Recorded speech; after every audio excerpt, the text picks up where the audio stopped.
estáis teniendo buena sensación, la gente lo recibe todo bien, está interesada en las presentaciones. Como quieras. Sí, está puesto, lo que pasa es que soy un poco, nos da mucho. Hombre, claro, la gente es más directamente cómodo, no sé. ¿No se oye? Bueno, habla así, que lo prefiero. Claro. Al final no deja de gustar, porque son cosas, por desgracia, la historia del pueblo gitano no está escrita. Entonces es necesario que aparezcan autores gitanos que consigan contar un poquito de todo eso que no se sabe, o por lo menos se sabe mal. Estará mucho en nosotros pues, dar esa vuelta y cambiar, y claro, primero porque somos los dos, a todos nos suelen conocer, y que lo hagamos dos hermanos mola mucho, tiene su parte bonita. Lo primero de todo es que rompes estereotipos también, de eso trata un poco Claro. de lo que hablamos, un poco más alto, no Sí, se oye. sí. Pues hay que hablar más alto. Es que el micrófono No se pasa nada. Está bien, así se Pero lo tiene, espera, dame, a ver si está apagado. Allí donde vamos, pues lo primero que sucede es que rompes con estereotipos. Y es curioso porque a veces a la gente le resulta mucho más sencillo creer que el gitano es un ladrón, un vago, un maleante, un estafador, que pensar en que dos hermanos pueden haber escrito un libro siendo gitanos, que una esté graduada en filología, que ya tenga un surtido de 4 o 5 libros escritos, que yo esté haciendo el doctorando en Derecho Constitucional. Si tú cuentas esto, a la gente le resulta mucho más complicado de creer nuestro currículum que si le contáramos cualquier otra historia estereotipada de las muchas que han escuchado. Y el reto que nosotros nos marcamos precisamente cuando emprendimos este viaje de escritura de este libro, primero porque nos gusta hallar la literatura y a mí el cine. Y lo que empezó siendo un curso de formación en una universidad se terminó convirtiendo en una oportunidad para sacar todo ese material del ámbito académico y tratar de hacerlo mucho más accesible a la mayoría de la población. Porque sabíamos que esas imágenes que se han venido representando a lo largo de la historia, en la literatura y en el cine, y que habían terminado marcando lo que todos queremos saber acerca del pueblo gitano, pues tenía una incidencia en el día a día, de nuestras vidas y un impacto en la vida de muchas personas que tienen que sobrevivir, desgraciadamente, a los estereotipos y a los prejuicios que existen todavía hoy sobre el pueblo gitano. Y esto no es un tema baladí, ¿vale? Porque que tú vayas a alquilar un piso y tengas que esconder tu identidad porque el que alquila o la inmobiliaria evita alquilarlo a alguien que sea gitano o gitana, que vayas a un supermercado y te coloquen detrás inmediatamente cuando te identifican como gitana a un guarda de seguridad para que te siga, porque piensan que hay un componente de riesgo en que tú puedas robar, o que suceda, por ejemplo, que vayas a una entrevista de trabajo y que tus apellidos delaten que eres gitano o eres gitana y eso te condicione para el acceso al puesto de trabajo. Ese es el día a día con el que desgraciadamente conviven muchísimos gitanos con independencia de su nivel cultural o económico, porque desgraciadamente los estereotipos afectan absolutamente a todos. Si tu perfil fenotípico, si tu color de piel delata aún más tu etnicidad, pues todavía es mucho más complicado, pero si no, el final probablemente sea el mismo para uno que para otro. Así que el reto que nosotros teníamos con el libro era, primero, tratar de llevar a la reflexión a la gente que en su lectura o en su visionado de películas lee o ve acerca del mundo gitano, que reparen en que esa imagen que ha sido representada es solamente una porción de la realidad y muchas veces, por desgracia, una porción muy distorsionada de esa realidad, que nada tiene que ver con la verdad del pueblo gitano y que no puede sustituir en ningún caso la realidad auténtica, y que si queremos conocer verdaderamente quiénes son los gitanos y las gitanas, probablemente tengamos que recurrir a otras fuentes de conocimiento mucho más veraces. Y tal vez, ¿por qué no?, animar también a los que están detrás de la creación de ese material literario o cinematográfico a que se apoyen en fuentes también más veraces para superar los clichés que nos han acompañado desde el principio prácticamente de llegar a España y también a Europa, ¿vale? Así que esa fue básicamente la motivación, y hago la intro así. Por supuesto. Una de las cosas por las que abogamos es la necesidad imperiosa de que seamos nosotros mismos los que contemos sobre nuestro pueblo. Y si cuenta alguien que no lo es, que por lo menos se nutra de información verdadera, porque a lo largo de los siglos han estado escribiendo sobre nosotros de manera estereotipada completamente, y donde en ese caso al final lo que hemos hecho es crear una imagen del pueblo gitano desdibujada y repleta de estereotipos negativos. Una de las cosas, cuando yo empecé a estudiar filología, me preocupó eso justamente, ver cuántas obras tenía que leer donde el personaje gitano aparecía en todas las épocas literarias, desde que entran en el siglo XV.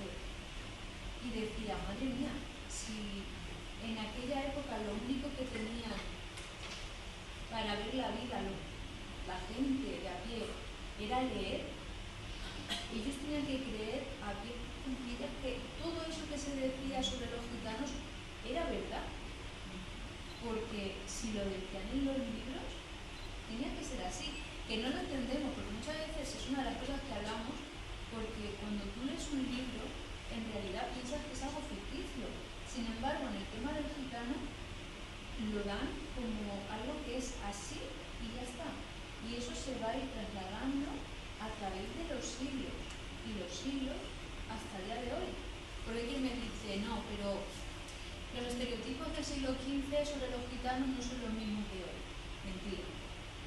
Si tú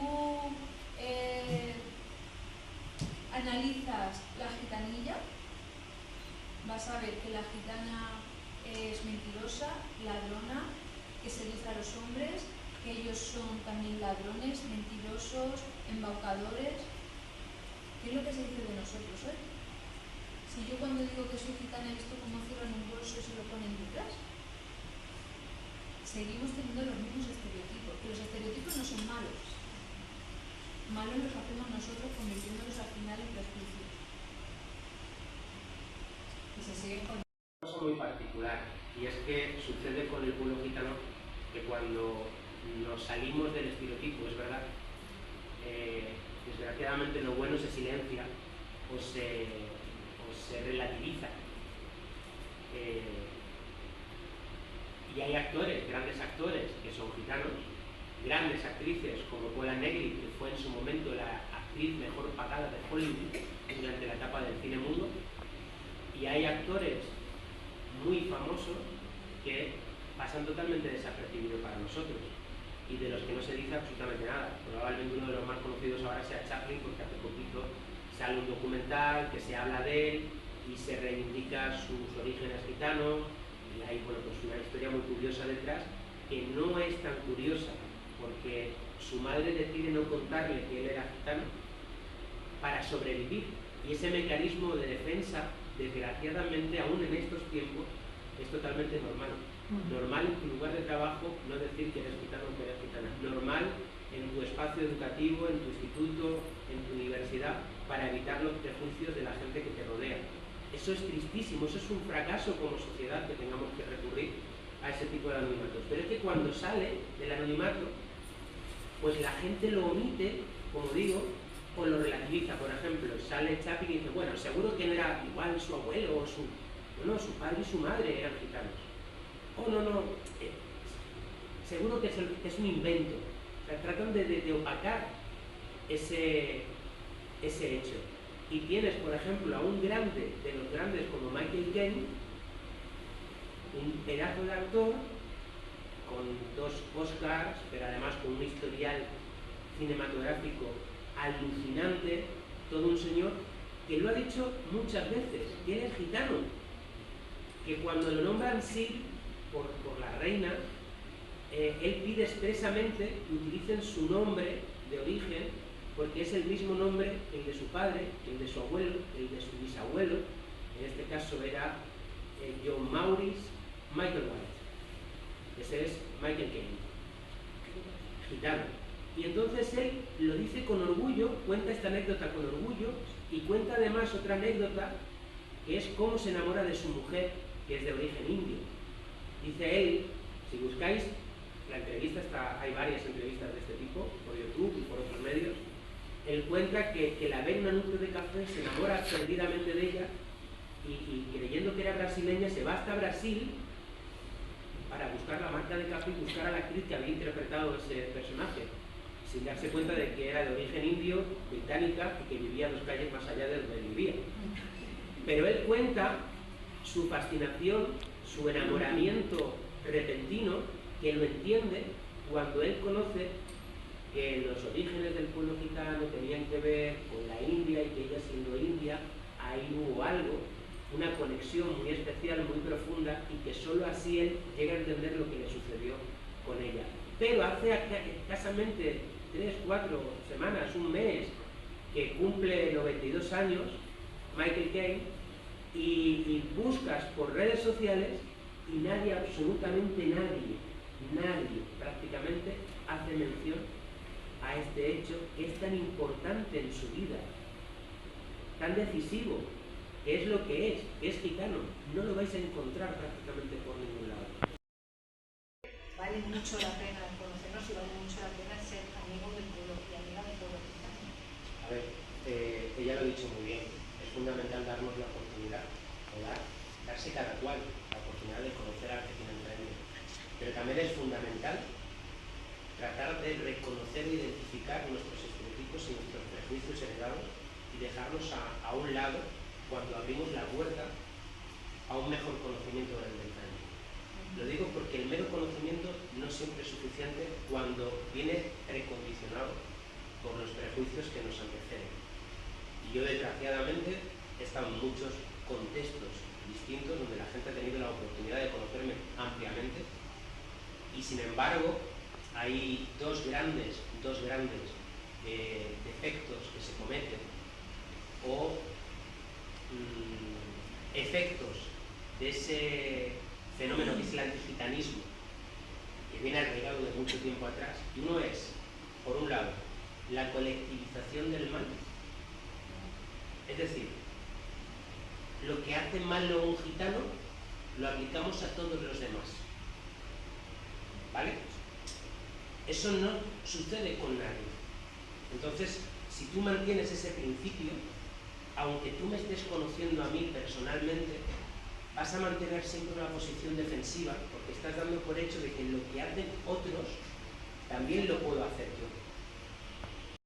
Con guión, con edición, con actrices, con actores. Precisamente cuenta la historia de una gitana que roba a un niño después de que le niegan una limosna. Pero fijaos lo que pasó aquí en España. En el 1749 eran aproximadamente unos 20.000 gitanos en el país. 20.000 gitanos, de los cuales la amplia mayoría, dicen que aproximadamente el 80% de ellos, estaban perfectamente censados y avecindados, porque era una de las obligaciones que tenían que cumplir. Así que habían gitanos en la zona de Villena. Sí que es verdad que se limitó en qué ciudades podían asentarse y en cuáles no. En Alicante no, por ejemplo. Pero en otras ciudades, como he dicho, como Villena, sí, digo Villena porque es que me había dicho Belén que era de Villena, entonces lo menciono y le he dicho que mi bisabuela también era de Villena. Perfectamente avecindados, que tenían su pedacito de ganado, que tenían su pedacito de tierra, que tenían sus oficios y que formaban parte de la estructura de la sociedad española. Pero se empieza a urdir un plan con un año de antelación, con una serie de personajes, que les lleva con mucho tiempo de antelación, primero, a eliminar el derecho de sagrado para ellos, porque ya sabían lo que les iba a venir.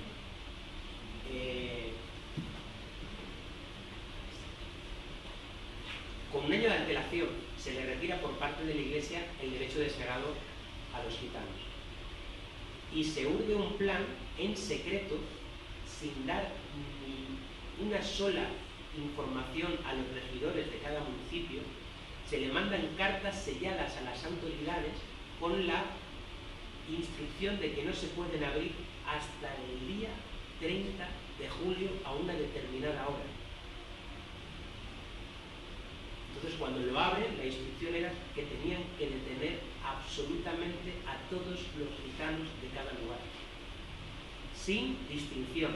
No eran delincuentes, eran gitanos y eran gitanas, y se detiene a todos en la primera noche, del 30 al 31 de julio, hasta 9.000 detenidos. Algunos de ellos son llevados al castillo de Alicante porque luego se reclasificaban, y a los hombres a partir de los 7 años eran llevados a las minas y a galeras.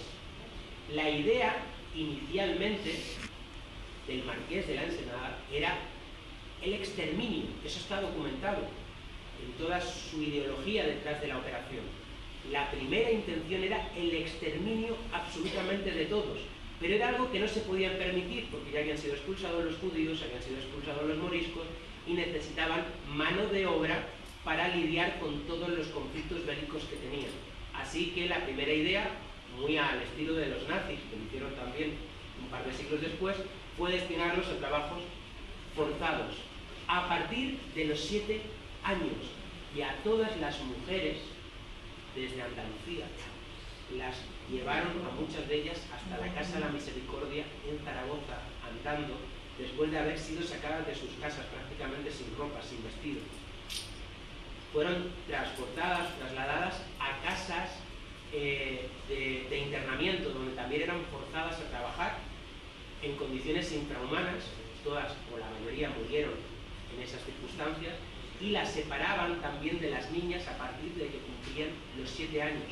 Cuando las niñas cumplían 7 años eran apartadas de sus madres y llevadas a otras casas, a otros centros de menores, donde eran reeducados y reinsertados ya sin el estigma de su cultura gitanos.